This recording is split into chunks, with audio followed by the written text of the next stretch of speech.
Welcome to Tech This Way.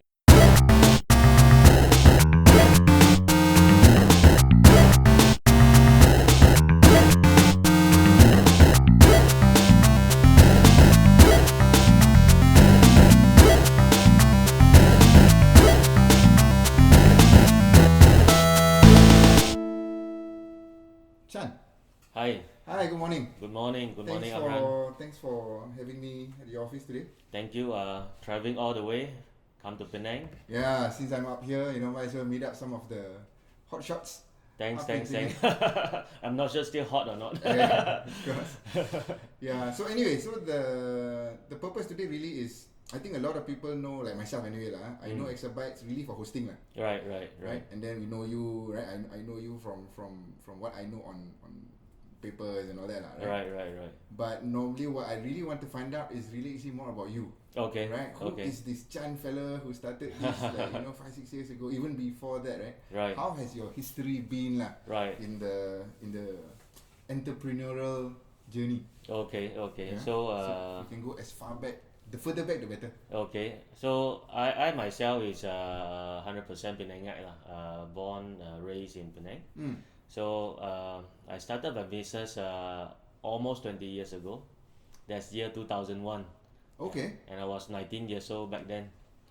Okay. So that time I think the entire internet industry in Malaysia is just starting up, right? Probably most people that time still don't have internet, definitely no Wi-Fi. You're still using the dial-up, right? But the whole world and the government has been talking about after what's next after computer era, right? Which is the internet lah. Then I think that time Yahoo is still a very famous company. So with all this information and influence, that's what triggered me to start to develop some attention and also interest in this internet industry. So I started to realize, right, when everyone talking about internet, basically you need to browse content, website, and that time really is just website. You don't have apps or anything, right? Then I start to realize when you're browsing website, the website need to be hosted somewhere, right?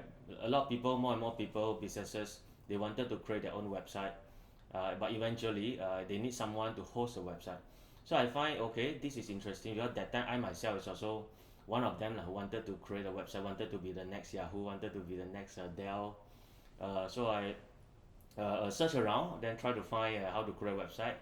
Then that one is easy, but later part is where to host a website, right? What the school or universities, colleges teach us is you do the coding, then you put it on their laptop. But in reality, you need to put it somewhere. So from the research, I realized, okay, you need server. Server need to be in a proper data center. And again, back then, 20 years ago, we don't have many data centers in Malaysia, right? So from the research, then somehow I ended up became a reseller for a US company back then. Also that time I'm still a student, right? I wanted to go into that. So at Yes. 19, what were you doing? So most of my peers or my friends back then, as a college students, they will lepak around cyber cafe and all this and that. But for me that time I already started wanted to make some money. So as a college student I study IT BIS, Business Information System. Where was this? Ta College Penang. Okay. Yeah, that's also their first year opening the campus here. So for me that time I just want to get some side income as a student, because I have some computer knowledge and skill instead of like go out and working part time, pay by hour. Because I know how to fix computers, so a lot of friends and family actually came to me and asked me to help. Yeah. Right. So because of that, then I started my first business, not Exabytes, but the other before business, which is selling computer hardware as a freelance. Right. Yeah. So from there, then So this was just from home lah. from home, definitely Putting from the home. PCs together for friends and family. Yes. That time I think it's quite common, right? You buy parts, you decide what you want, you customize. So I do that as a student, which is quite okay as a student, making maybe 1,000-2,000 a month. Quite decent 20 years ago as a Oh, student. for sure. Yeah. I mean, for college student from zero income, right? Yes. Yeah. And because of that, right, then the business start growing. Then I thought, okay, I saw the article about the Dell, right, which is they sell computers online using e-commerce method. So that's actually triggered me to look at, hey, I need to have a website for my computer business. Then from that process, then I realized I need hosting. Then from there, I realized there's an opportunity to resell hosting. Then so I started to get involved. 2001, you were saying then that there isn't much hosting options in Malaysia, lah? Not many. Mostly are the telcos. Yeah. Okay. Yeah.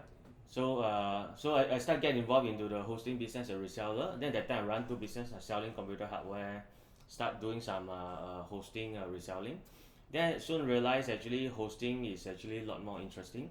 It's more potential because basically I can sell to anyone anywhere. Compared to selling hardware, I only can sell to someone I can deliver to, right? And you yourself have to put the thing together. Yeah, right? it's very labor intensive, right? And it's difficult to scale because you need that person to deliver the service. And it's also very competitive back then, right? There are so many providers out there. I think those days there are thousands of computer shops. Yeah. Then also the thing I find interesting is that web hosting it actually generate revenue, recurring revenue.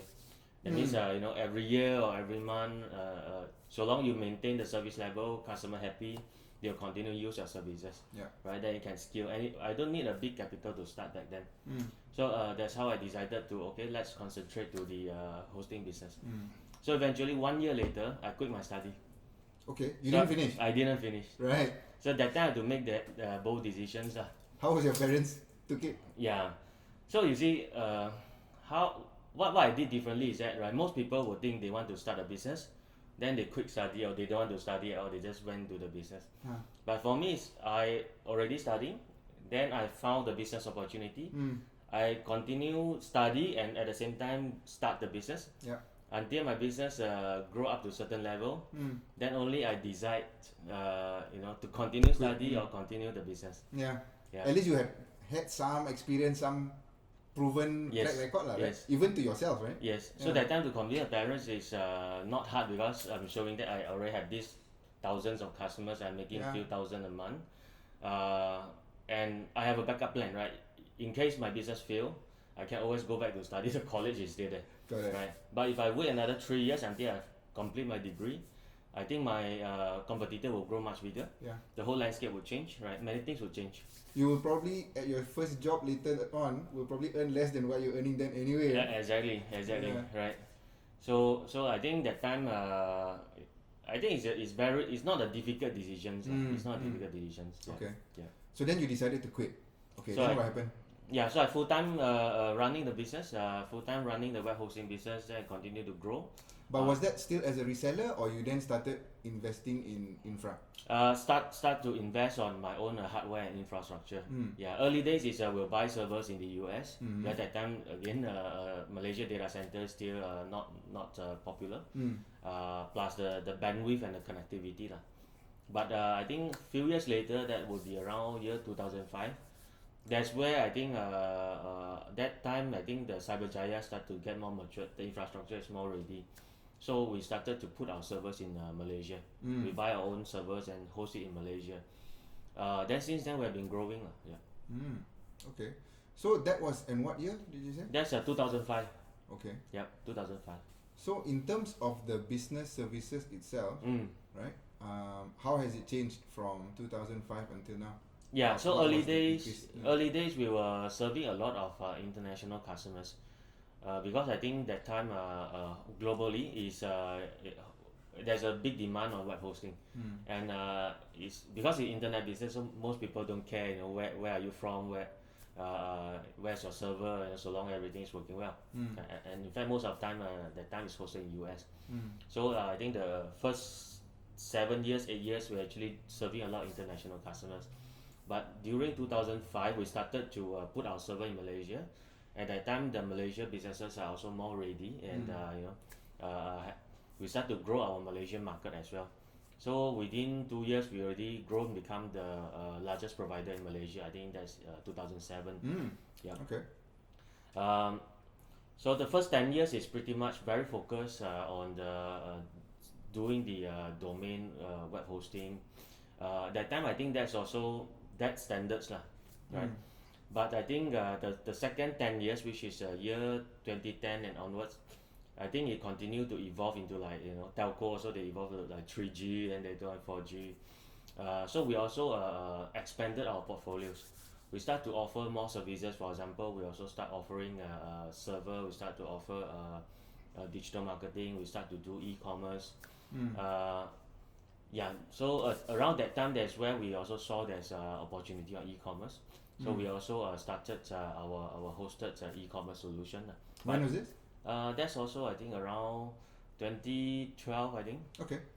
Yeah. Quite a while already. So we started few brands that time, few businesses.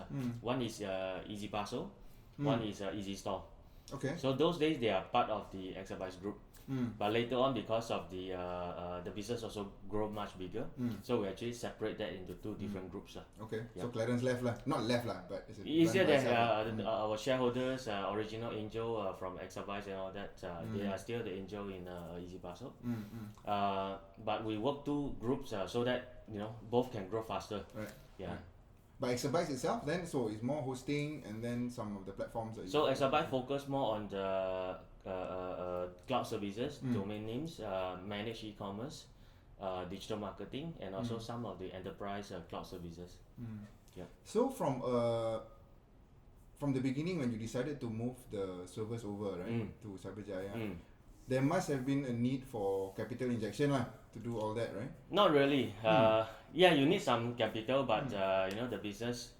I think back then the whole landscape is very different, right? Back then I don't think you can really find like what so-called angels or VCs or anyone who will give you money. Not like today, you got the idea part. Okay, you want to raise 1 million. That time is like everyone will say you're crazy, right? So for us is you have to find way to find your capital, right? But I think lucky enough is a hosting business. It doesn't require a lot of capital. We are not building data centers. We just host our server there. So you just need to buy server, and also I have this concept instead of raise fund from investor, why not you raise fund from customers, right? So this is how the industry work as well. Usually customers will pay you upfront 1 year. Yeah. Right. So by selling to like some of the customers, that's where you get some cash flow. You lock in upfront lah. Yes. So I think sometimes business, right, you just need to find ways. You just need to do things differently, right? So raising fund from investors is not the only way. Yeah. So it's almost funded lah, if you like. It's right? always self-funded since day one. It has been profitable since day one. Wow, that's another key point compared to businesses these days lah, right? Yeah, these days is like, okay, nobody talks about how much you want to burn. That's right. So what do you think about that? A lot of entrepreneurs these days, right? I find it a fallacy lah. Yeah. That it's all about raising your valuation and raising how much money you can raise, but nobody talks really about when are you actually going to be profitable, right? Right. So I think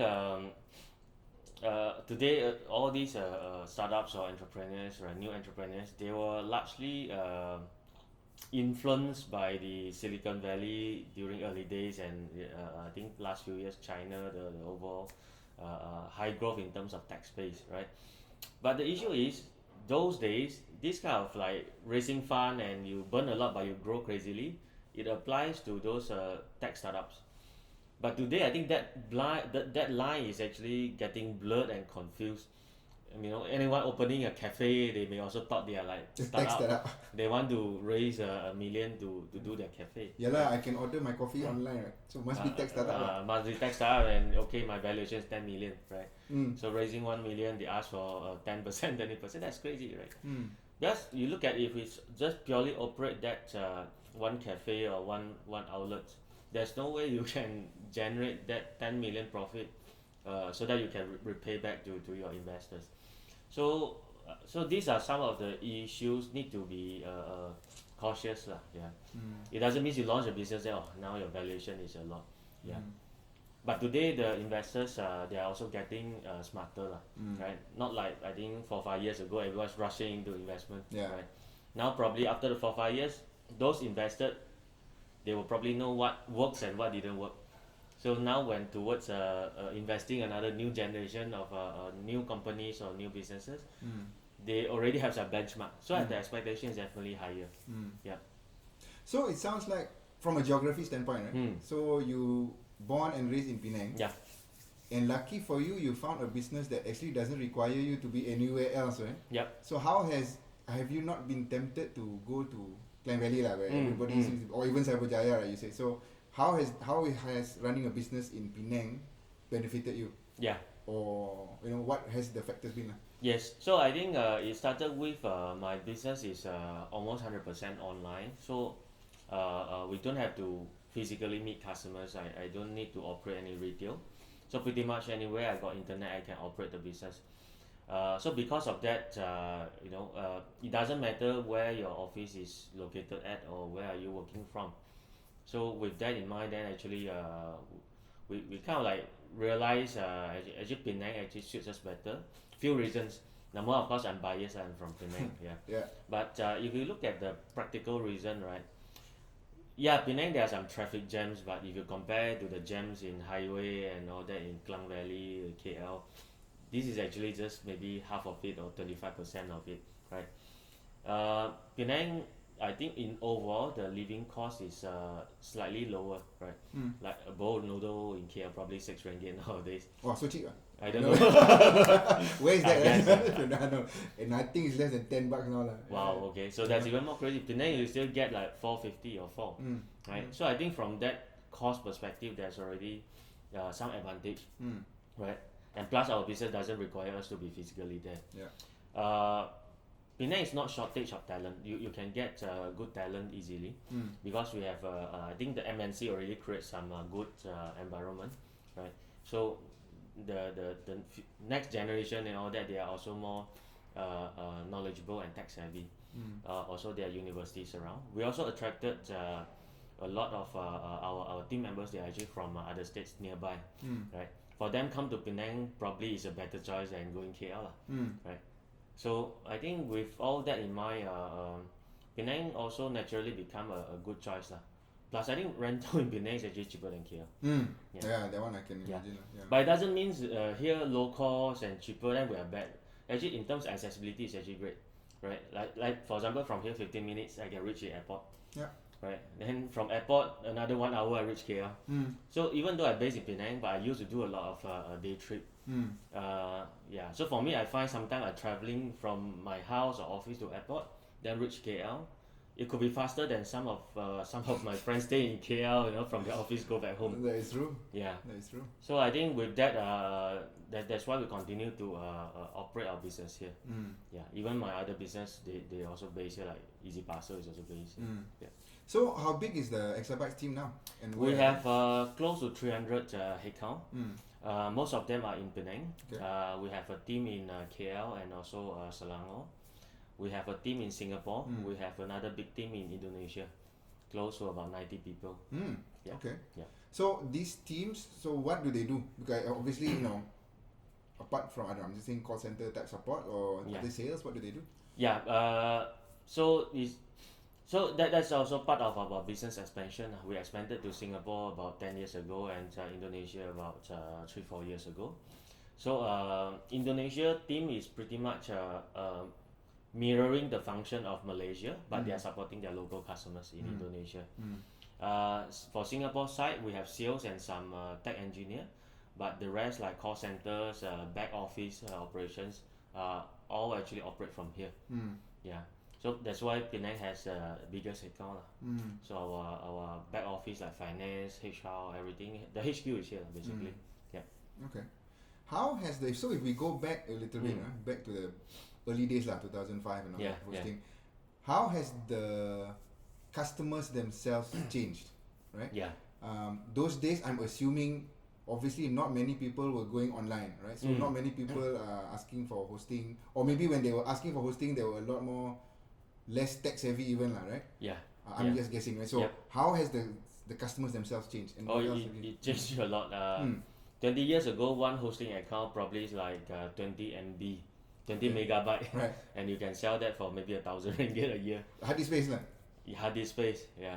$1,000 a year for 20 meg. 1,000, for 20 meg. Today, your one email with attachment already 30 meg. Yeah. Right. So in terms of specs, that changed a lot lah. But that's natural because of technology, hardware advance. In terms of customers, those days very simple. Mostly HTML. That time there's those web editor and all that's not common. So who are these people actually on the early days? Early days we mainly serve our direct customers are mainly web developers or those that's technical savvy. Because the normal end users they have no clue or anything how to do that. So we target a lot of tech savvy users. I still remember those days, right? How we quickly build out our brand is actually we advertise in Star Intech, if you remember. Yes. Yeah, if you're old enough. Yeah. Every Tuesday, right? You follow the Star Intech. That was a good one actually. Everybody went to Intech. Yes, because that time internet still don't have that much of information, right? People still reading newspaper and all that. In fact, a lot of people still don't have computer, right? So they just read in papers for the information of the computers. Yeah. So I think those days, these are the main channel. Then later on, the technology changed, right? Then internet online become more and more popular. So we also shifted our marketing towards more like Google and after that Facebook and SEO and many other things. In terms of the website, also those days like that, I think between 2000 and 2005, usually it's HTML, simple website. Then around 2005 to 2010, that's where a lot of forums start evolving. Yes. Forums, blogs. You can just copy these templates for all these forums, right? Yeah. And also that time, cloud concept is I think no one called the word cloud yet, right? If you need to do something, you will just have to download or clone the applications and put it in a hosting account. Yeah. So it still requires some technical knowledge, right? Only I think post 2010, the word cloud starts getting popular and you start to have services where you don't need the actual server, but you just subscribe to the cloud services. Yeah. So that requirement also changed. Yeah. So which means you're saying the users become. It was more the geeks, more tech guys earlier on, right? Yeah, those days are technical, so usually the users are geeks. Then slowly, the application, the tools itself become more and more user friendly. Even today, even you are not a tech guy, you're not a designer, but you have some basic computer knowledge, you can operate anything on the web. So have you seen then that there is less sophisticated users then of Exabytes, your customers now? For sure, because nowadays we also target directly a lot of businesses, small businesses especially, right? Because on one hand, they need to be cost efficient, right? So they will try to DIY themselves, and nowadays it's not difficult because the hosting package come with all kind of CMS, content management system, like WordPress or any some of the designing tools. You can install the template. You can pretty much you can operate Microsoft Word. You will know how to edit your content. Yeah. So let's talk about the impact of COVID a little bit, right? Sure. Yeah. So prior to March, February this year, right? How was business at that stage? And then the craziness of March, April, May, and now how has the business been? How was it before first? So I think early of the year, before the MCO, is pretty much business as usual. In fact, we have a lot of things already lining up for this year. But somewhere in January or February, we already start to realize the trend is not right lah. What do you mean? I think January time, China they already have some major outbreak, and we also read Chinese, so we're following some of the news in China. Then later on Singapore, right? Because I have a relative in Singapore, so that time we already think, right? What if this thing lost control? And that time I think no one will imagine Malaysia and whole world will lock down, right? They will only think that's happening in China. Probably they are still comparing like those days, the SARS and H1N1. Those are only happen in certain countries. Right. Localized so no one actually thought it will spread worldwide. But we myself actually we start to realize hopefully it won't happen, but what if it happened? So did you see any impact to the numbers yet at that point? No, nothing yet. Okay. Sales no impact, but as a team we already thinking what if that happens. So we already start to design our SOP. What if one day we can't operate, or what if we need to be locked down? So we started that process probably like three weeks before the MCO. Oh wow, okay. So you're that ahead. actually created us a buffer.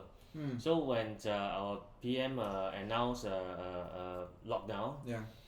we already announced the whole company will actually work from home like 1 week before the announcement, few days before the announcement. So that means we are not panicking lah. Yeah, yeah. When it announced, we already work from home. Right. So when everyone's panicking, we already launched our online marketing initiative. Right. That's where I think during the first few weeks of MCO, we were probably one of the earliest to throw out a lot of like online webinars, training and all that. Yeah, that time really a lot of people just don't know what to do, right? And Yeah, everyone can't go anywhere. You don't even know what's happening, right? Yeah, what's going on. Yeah.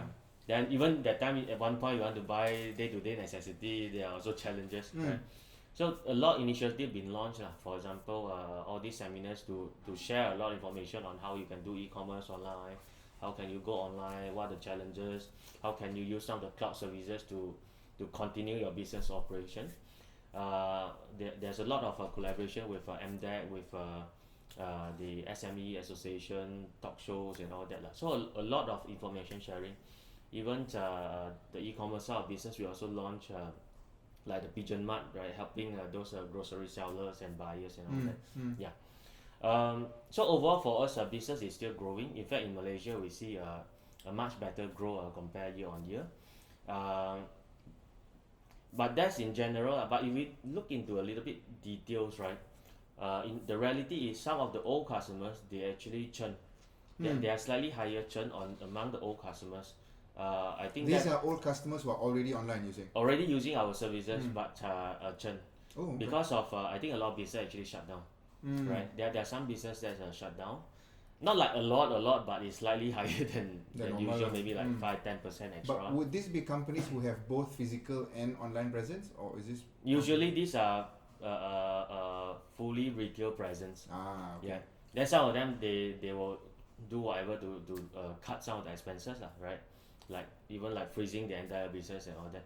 But on the other hand, we see also another 10+% of additional take-up rates in terms of new customers, right? Because more people in the past they don't want to bother about online, but all of a sudden they see okay this kind of thing they can't do retail, no choice lah, learn online. Yeah. So we see there's a higher take-up rate in terms of new customers. So average out, I think net is still pretty much our expected growth rate lah. Oh, okay. Yeah. So do you think with that shift, right?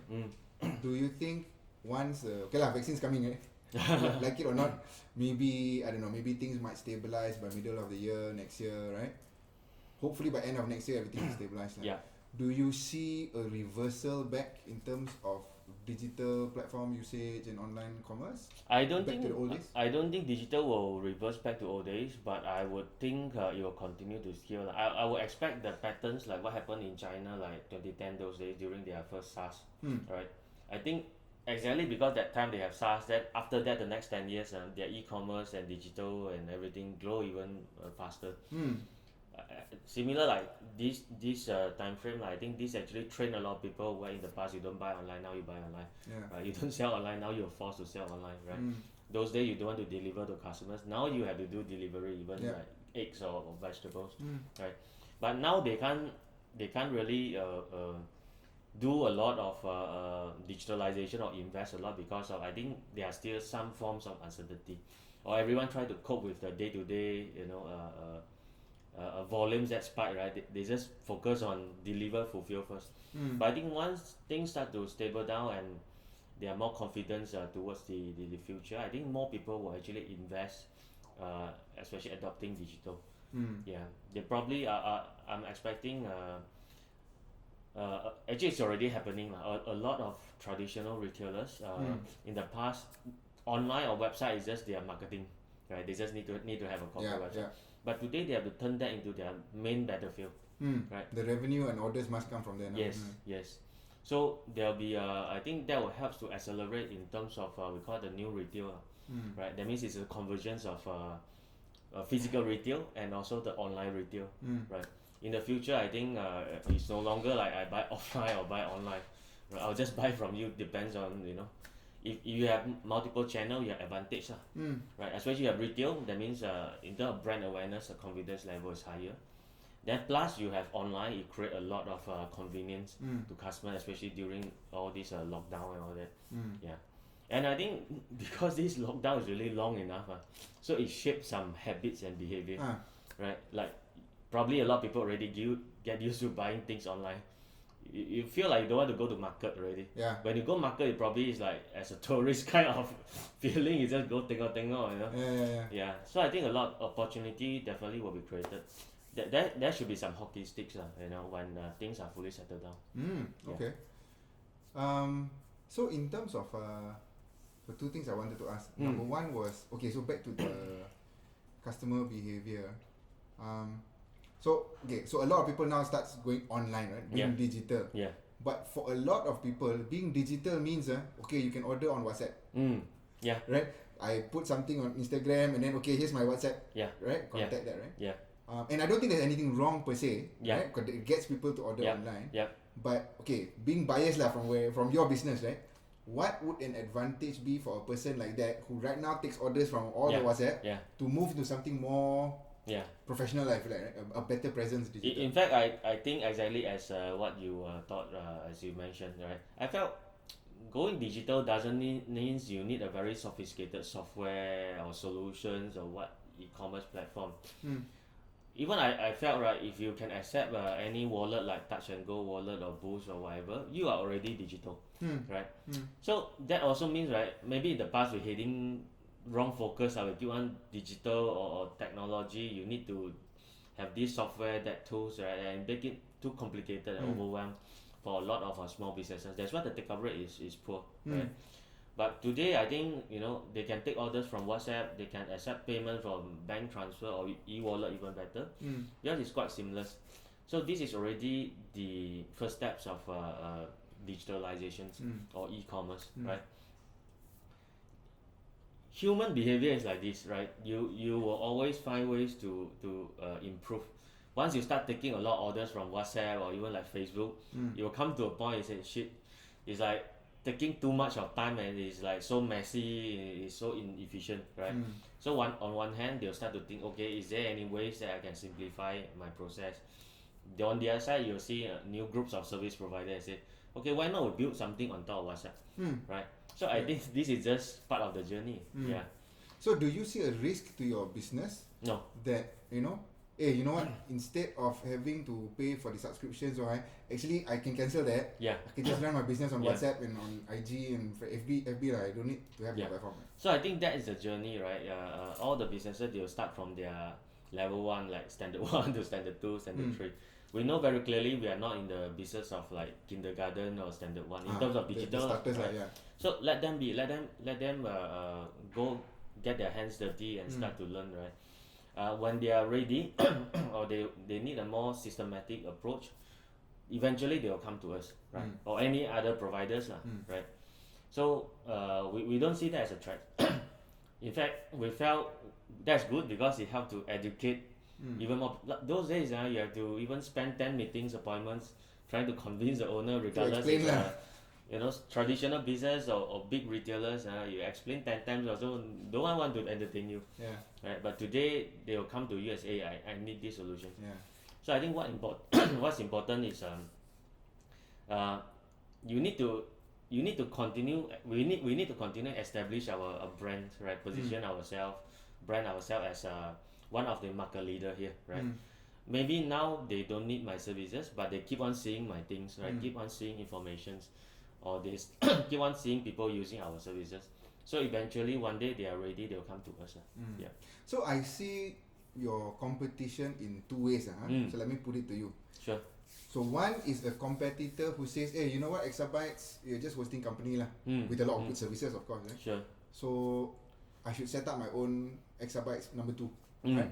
I can also host my services. Even now, I can just take AWS services and then turn it into my own servicing, right? Yeah. So that's one competitor, which I think natural in any business. We can talk about that in a minute. Yeah. But the other competitor I see is right now, because I'm used to WhatsApp and selling on IG and selling on Facebook. Yeah. I think that's the three to be honest, right? Nowhere else But what happens when, you see now WhatsApp is starting to allow payments through WhatsApp.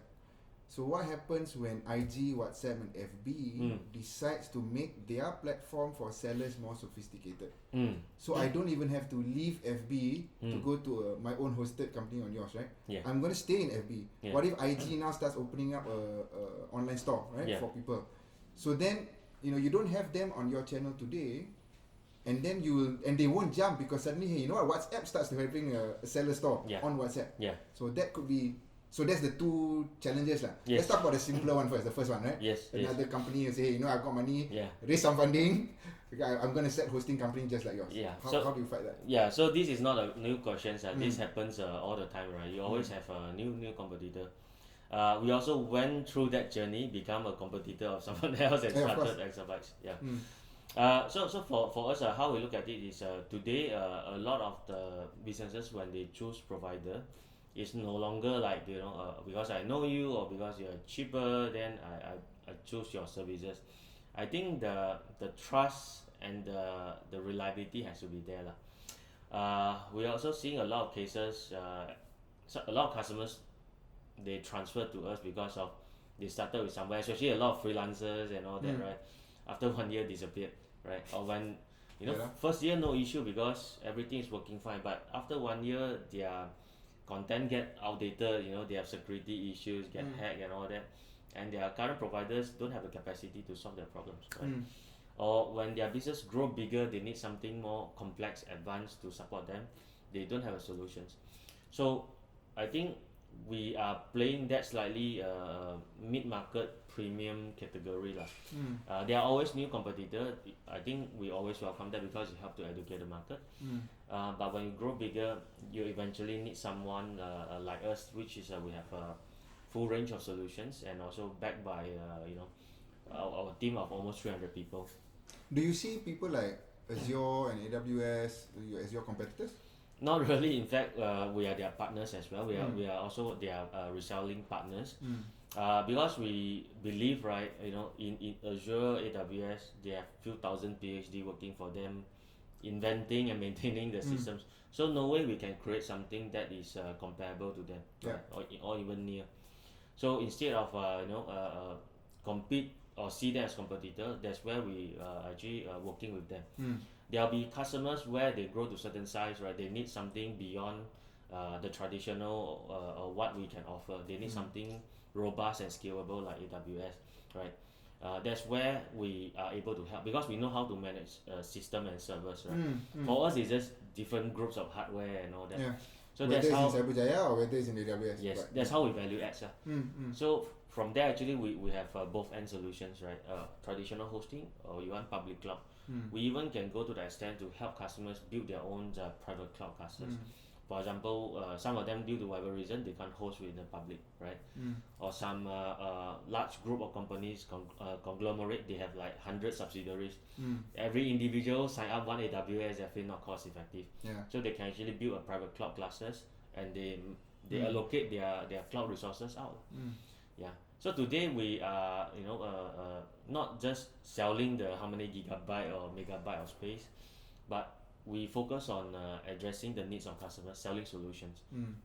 Do you see in terms of your split of customers, right, from the B2B, the large companies and the more smaller retail types? Who's your large customers now? Most of in terms of numbers or accounts, most of them are still from the SME segment. Today we have about 160,000 active customers. 95% of them are SME segment. Oh wow, right? okay. Yeah. Then we can on the other side we also see our enterprise segment, big customers is growing. Big chunk of them actually started with us small, then when they were grow. SMEs. Yeah, they grow, then we grow, right? Then we also started to attract a lot of direct bigger customers. Because we also expanded our services, like for example, just I mentioned, we also help enterprise manage their digital marketing. We also help them manage their enterprise cloud. So we have a very good mix in terms of both enterprise and also the SME segment. Is there still a lot of growth in Malaysia, you think, from the SME segment? For sure. If you look at the mixture, or rather say the ratio, right? Among the SMEs who have presence, digital presence or web presence, versus other more developed market is still small. Still small. In Germany, I think one of the research is that one business will have 4 domains in Germany. Okay, right. Here probably like every 4 business one will have. Yeah, Yeah. still, Yeah. So there's still multiple 2-3 times X. Yeah. But of course, which is still, we as a provider, we need to evolve lah, right? It cannot be still selling, the 10 years ago packages or services. We need to understand today what do they need, right? And how to reach out to them. And how important is how we can help the customers to grow. Only when customers grow, because they are growing, so they are still there, right? If they are not growing properly, next year they will close down. Yeah, only they grow, we can grow. Yeah. So back to my second one. Yeah. So what happens if, I don't know whether it's if, no, it's probably when FB and IG and WhatsApp and TikTok even, right, starts providing that platform for commerce on their platform. Yeah. So I think all this started with this concept, right, as how we see ourselves as a company, right? So I believe Exabyte is not a hosting company. Exabyte is a service provider that coexists with the business. Whenever timing, what business needs, we will come in and offer the solutions to support them. Okay. Right. So those days is of course hosting and all that. Then later on, now we have all kind of cloud services, application and all that. So if one day WhatsApp, Facebook, all this become mainstream, I'm sure there will be still certain layers of customers, they will need some help or need some hand-holding or some support or some services along that platform. Right. That's where we can become the provider. That also explains why today we are also the official partner of Alibaba.com, right? We are also partners of Facebook, Google, and a few other brands of different applications, right? Number one is all these multinational brands. Either is very consumer oriented, then consumer you don't care, right? You don't use much services. But when you're addressing SME, that's where all these big brands, because they're MNC, they have so many countries to take care, they won't have enough support and resources in Malaysia. On the ground. Yeah, they always, and also our typical local Malaysian customers, we need a lot more hand holding. Right? You need support, you need chat and all that. You can't wait 24 hours for the other side to reply, or sometimes even you find difficult if the call is routed to somewhere, the English is totally different. Yeah. So that's where I think a company like us, we can always find a niche space to play our strengths. Yeah, so I'm not really concerned or worried about whether they'll be replaced. If we don't change, we'll be replaced. But if we know what's happening out there, what the customer needs, we pivot along the way. We change ourselves, we upgrade ourselves. That's where I think we'll continue to create even more value. We will continue to even grow stronger. Yeah. Okay.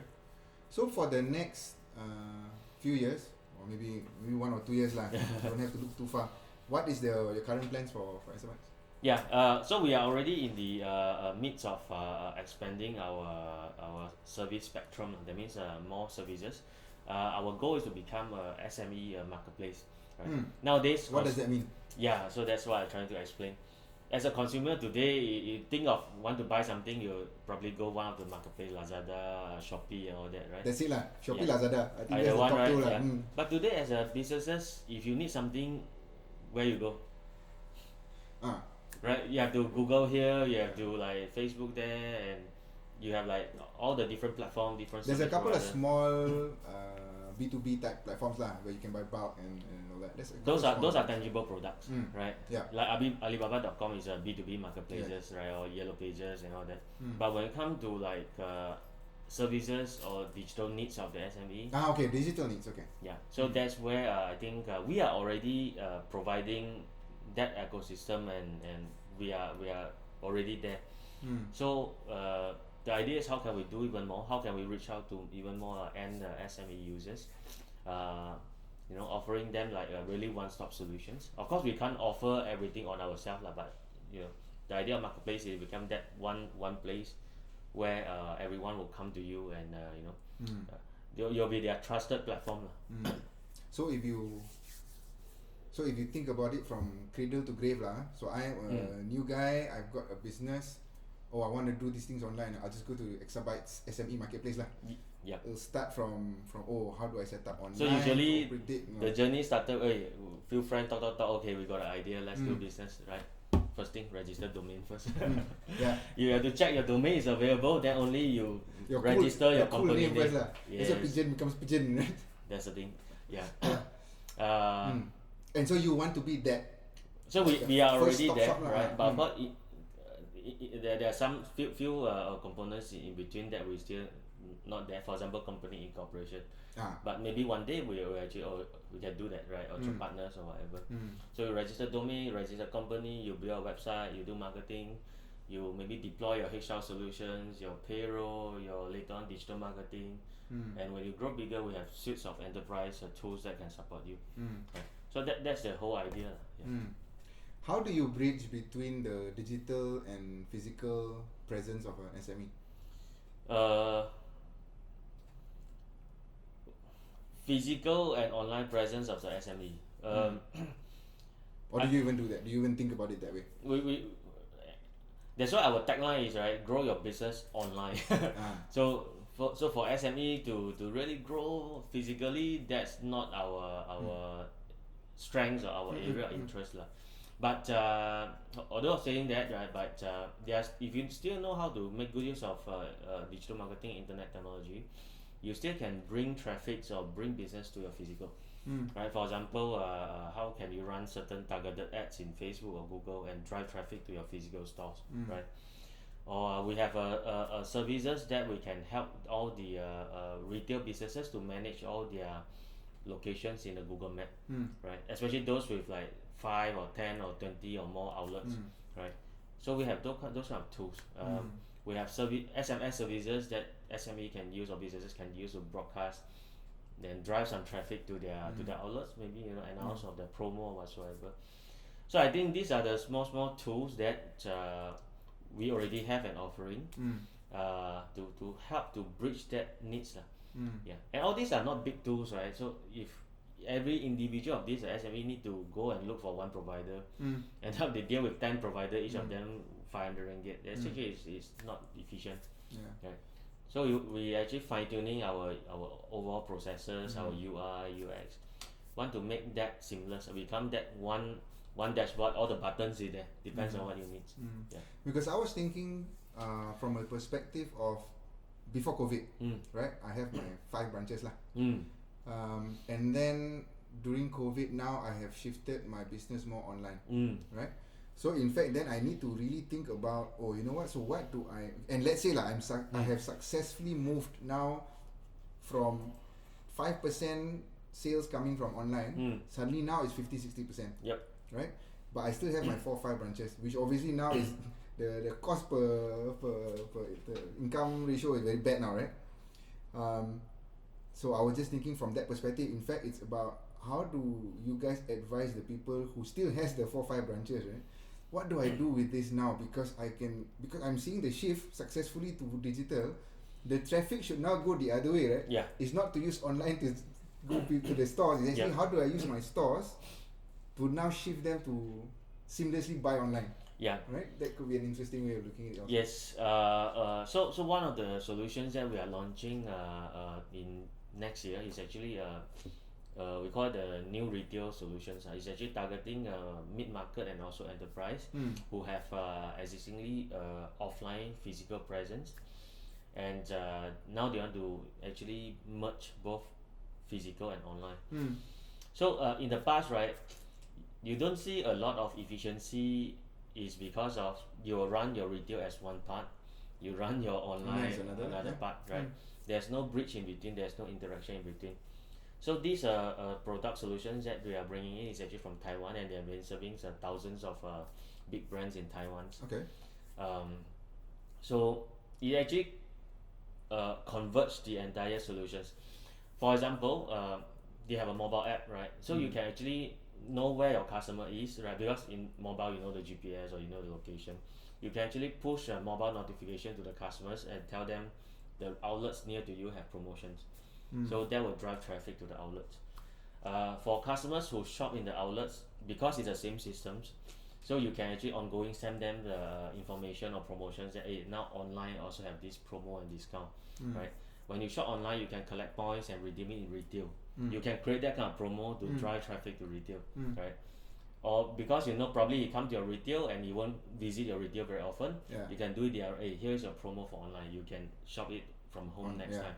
You can buy online, collect from retail, right? Mm. Or you can come to retail. Hey, the shoes you want, you don't have the size. Why not you place order now? I ship to you, Yeah. right? Yeah. So I think that crossover is now probably still lacking in the market. So we saw that as an opportunity. So this is something that I think how we can play our parts to bring all these solutions to help the businesses. Yeah. Because that one, yeah. So even as simple, well, not so simple lah, as your inventory, right? Yeah. So I've got that 5 shoes in this one shop, 6 shoes in there, and 3 in my warehouse, right? Yeah. So if I go online to buy, So that's where the online, system you know where it's gonna be, right? Yeah. the system need to be seamlessly integrated and connected. Yeah. But traditionally a lot of issue because retail you have your own standalone retail POS inventory. Online has its own online, they don't talk, right? Because everyone will think they are the best. Yeah. Right? Yeah. But I'll think those solutions eventually will be obsolete or they will evolve and came out with that integration. Yeah. Okay. 2 last questions for you. Sure. One is because we started talking about the channel, right? So it's interesting. Is there still a debate in terms of if I have an online presence, should I create my own app? Should it be a web app, or should I just be on a platform like the Shopee, Lazada? Yeah. What should I buy? So all these are a lot of myth out there, right? People will think, okay, I need an app, but in reality, you create and develop your own mobile app is actually very costly. Number one, create the app itself is already costly. Even worse is actually maintain. Right? Every quarter or every few months, iOS or Android will launch something new. If you don't have a team or function to maintain your app will crash, right? So all this is ongoing and easily it will cost you from tens of thousands to hundreds of thousands just for app. But the story doesn't end there. You have app, but nobody knows about your app, right? Yeah. It goes to zero, right? So that's why most of the time we won't encourage any SME just directly invest into app. So that's a second thing, all right? Download of the apps. Number 3 is when you have apps, whether you have ongoing interactions or functions that will require the users to use your app every day, else actually it becomes a zero. Like today iOS, right, after I think few weeks you're not using your apps, automatic uninstall. Really? Yeah, I don't have an Apple. Okay. Android I'm not sure because you I optimize see. it save your displays, right? Okay. Or even you don't have that automatic function, right? When once in a while you do your cleaning, right? That's right. Yeah. The least use we just uninstall. So app is a myth. It's not suitable for everyone, Okay. right? But if you are a big brands, right? For example, you already have like 100,000s of customers or tens of thousands of customers. You need an effective way to keep communicate with customers. App could be a good option, but you need to also establish your marketing and communications from time to time, their interaction with customers, right? Lazada, Shopee, all these marketplace is good for starting up, but the one of the issue is there are also like hundreds of thousands of equivalent sellers in the marketplace, right? Then I'm sure you bought something from those marketplace. Do you remember the last thing you ordered is from which merchant? No. You don't know, right?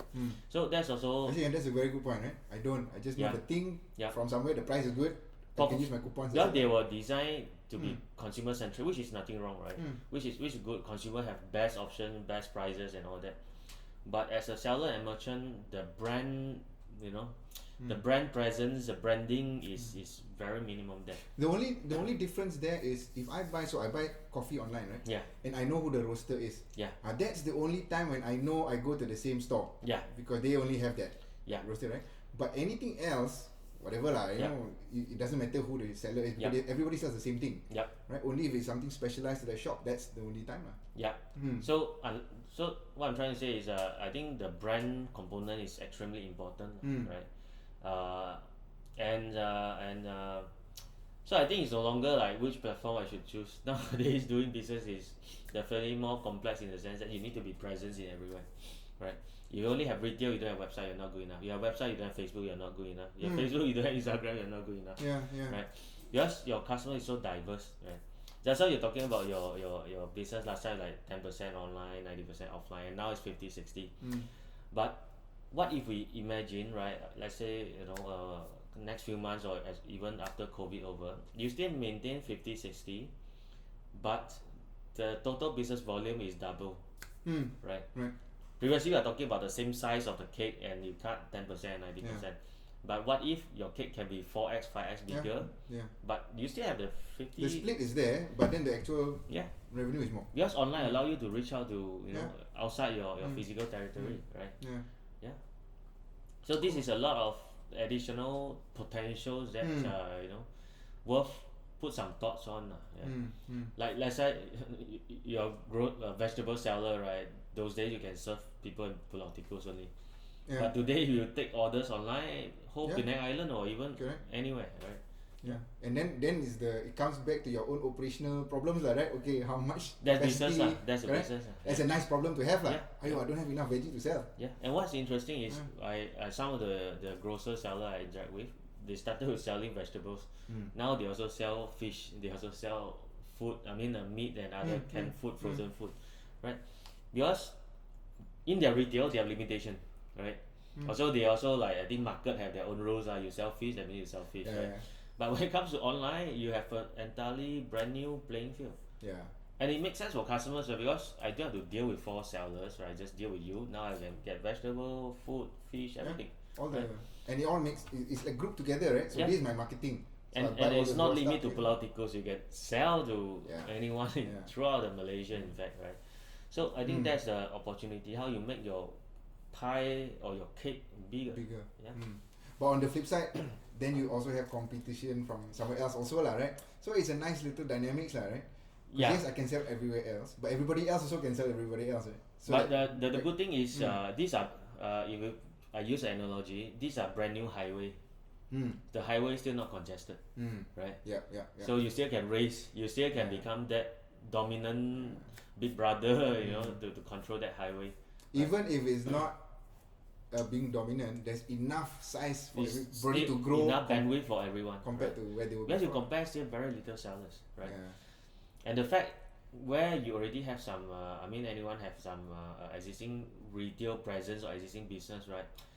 At least you are not new into business. You already know the back end logistics, Yeah. the supply chain, how to take care of the food and all that. What you need to learn is the digital part, right? That's not difficult. Yeah, I guess so. Yeah. And instead of handing over the bag to the customer, now handing it back to the Lala Move guy lah. Yeah, Yeah, there are so you many understand options it. out Yeah, there. yeah, Yeah. Okay, cool. Last question. Sure. So back to Mr. Chan himself, Okay. right? So it's been what 15 years now. 20. 20. Exabytes itself 15 lah. Say about. Yeah. Exabytes 20 years. 20 years, right? Next year our 20th anniversary. Wow. Yeah. Old So enough. yeah. So what next? So what happens now for you? Not so much for Exabytes, but for you. For me as a individual, as a person, in fact I already started doing this since few years ago. I start to also play a role as an angel investors. Yeah, I felt right when I started my business, definitely the ecosystem and support is not there. Even later on, like after 10 years I started my business, it's still at the early days. I felt sometimes we always complain or compare why Malaysian you're lacking or startup or you're lacking or unicorn and all that. But you look at it in reality, right? How much the ecosystem actually invests back to create all these unicorn or The next generation lah. Oh, we forgot about unicorn, whether how much resources we put into to invest on the next generation of tech startup, especially or businesses and all that, right? Silicon different is they have the first generation who got their fortune from like those PayPal era, eBay era, and then create the subsequent, Exactly, right? yeah. Malaysia, unfortunately, those who exited in the first generation, we don't see many of them invest back in the ecosystem. Probably they invest back in property and all that, right? So that's something that I felt definitely the ecosystem lacking. So I will play a little. I hope I can play a little part in that. And also my experience, not just running Exabytes, but also in between we launched Easy Parcel, Easy Stores, and a few others. Those startup experience is definitely relevant. So that's what I've been doing. Then the other part I felt passionate about is one hand is passionate, the other hand is frustration. It's education.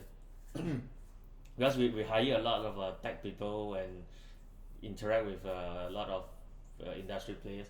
One thing in common, right? We always complain. Most of the grads produced from the universities, actually, there's a big gap.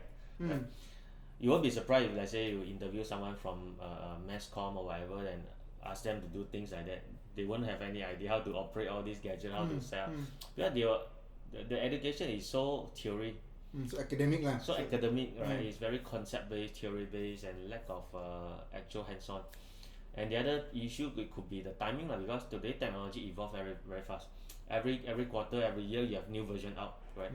But go back to the textbooks environment. The textbook probably take 2 years to craft, then printed, then become a syllabus. But you have 5 years gap in, that become history already instead of the latest technology. So that's something that I felt need to be disrupted lah. What do you think you want to do? So I actually invested. We wanted it to be universities lah, but to call ourselves university, there's still a lot of things need to be done. So today we call ourselves school. So it's called Forward School. Actually, with few others, we co-invested this. Oh, okay. The guys from ACAD, right? Yeah, Howie. Yeah. So so I think number one is how can we shorten university from 4 years to 2 years, right? And how can we make the content relevant, right? What you learn, like this definitely today is already needed, right? We just want you to graduate ASAP with the right skill and the right knowledge. Then you can go to the battlefield. Right? Yeah. So this is for me as an individual capacity what I'm doing. Okay, that's fascinating. Okay, man. All right. So hopefully, when I'm back in Penang for my next year's holiday, we can hang out here. and then see how far you've gone. Yeah. Okay, Sure. thanks, man. Thank you. Bye. Thank you. Bye. Thanks.